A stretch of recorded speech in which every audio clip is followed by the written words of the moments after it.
Hello and welcome to Miss Dixon's Kitchen. Today we're making chicken pesto tortellini bowls.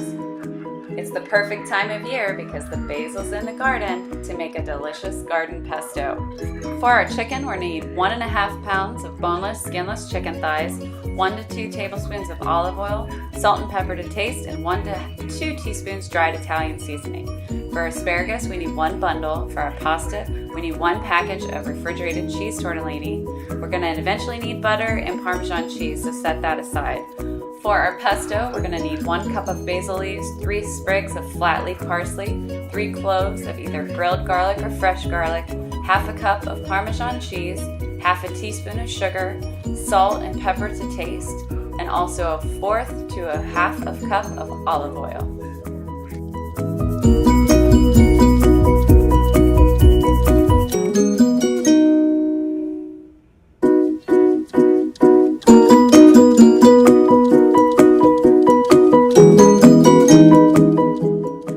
Start by melting 2 tablespoons of butter in a hot pan.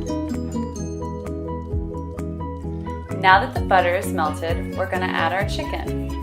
For this chicken, I used 1.5 pounds of boneless, skinless chicken thighs. I did a really simple marinade. I rubbed them with olive oil, salt, pepper, and dried Italian seasoning. I then grilled them until they reached a temperature of 165. I let them rest, and then I cubed them into about 1-inch cubes and set them aside. Next, we're going to add our asparagus.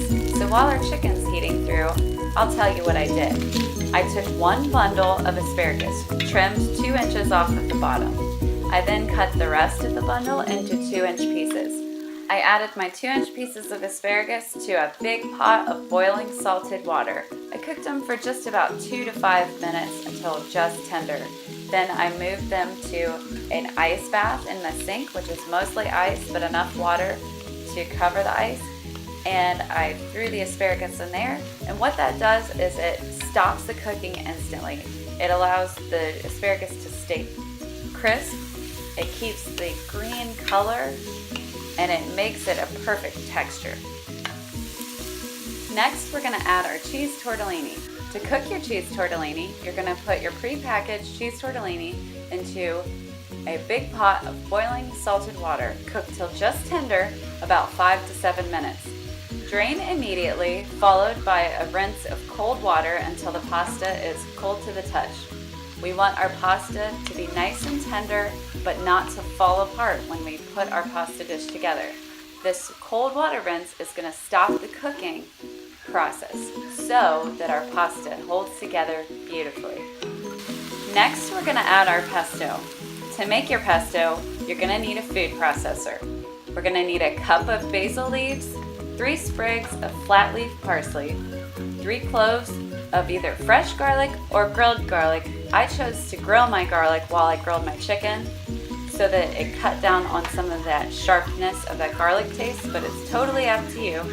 1/4 cup of Parmesan cheese, half a teaspoon of sugar, salt and pepper to taste, and 1/4 to 1/2 cup of olive oil to bring it all together.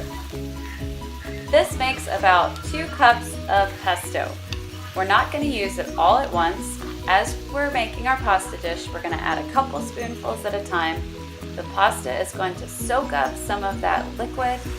The Parmesan cheese is going to start melting, and the oil is going to melt, and it's really going to create a delicious sauce. So how saucy it is up to you. We're going to throw it together right here. We want to make sure we get each element. We want our asparagus and tortellini and Parmesan cheese and our chicken.